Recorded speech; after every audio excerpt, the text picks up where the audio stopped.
What are you doing here? What? The sun flying from the moon? We're making offerings to the All-God, clearly. You too can seek his aid. That's if you got fitting offerings. He scorned ours, then cursed the old village.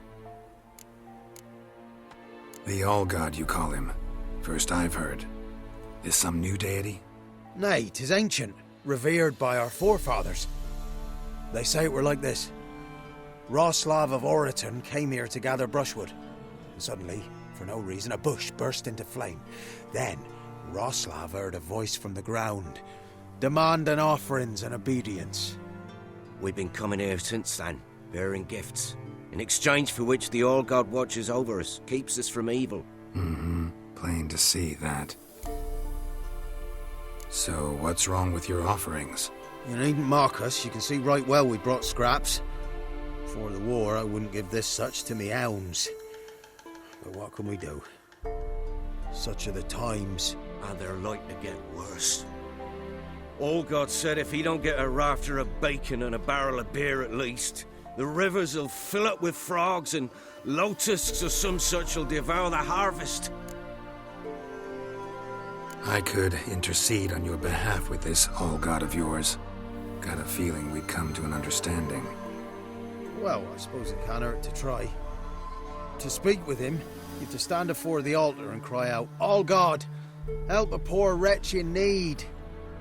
Who knows, he might just listen to a foreigner. Oh, All-God, help a poor wretch in need. Pretty please. How dare you disturb my divine rest, mortal?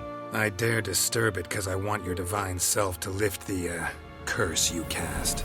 Those peasants really don't have. They must bring worthy offerings or they shall face drought, driving hail, earthquakes, avalanches. I have spoken. Avalanches? Here? How would that work? No answer from the All-God. Fine. We can finish our conversation when I find him. Voice came from underground. Something here. Where's that artifact Kirakit? What? Who dares disturb my divine being? Geralt of Rivia. Pleasure.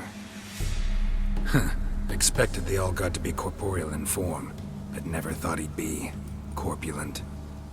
Fattened up nicely at those peasants' expense. Expense? Expense? Not a word about the help I give in return. Blessings, absolutions, enlightened advice. Believe me, these folks need all of it. I'd watch over them still if they fulfilled their end. But lately they offer these pathetic scraps. That they steal from the mouths of their children, and to make matters worse, you cast a curse on them. And I'll not lift it till they bring me worthy offerings. I'm to settle for curds and whey? Not a chance. And you can tell them that. Been in this hole long? For a century or so. One winter I found shelter here. Built a fire so large the flames leapt through the crack, lit the bushes above. I coughed from the smoke, and suddenly heard a peasant. A voice out of nowhere, he called. A miracle. Thus, I became a god. Parasite, more like. Maybe so. But what of Freya and Melitele then, Demanding prayers and offerings, given naught in return? I talk at least. Listen here, lard-ass. You're gonna be satisfied with what you get, or I'll feed you to the ravens. Plowing reformers. No, fine, fine. I'll sup more modestly. But just till the end of the war, not one day longer. Anything new? Talk to your All-God, face to face. And will he show us mercy? He will. Promise to be pleased with whatever you bring. I told you the All-God's merciful, understanding. Thanks, Witcher. Farewell. The All-God show you favor.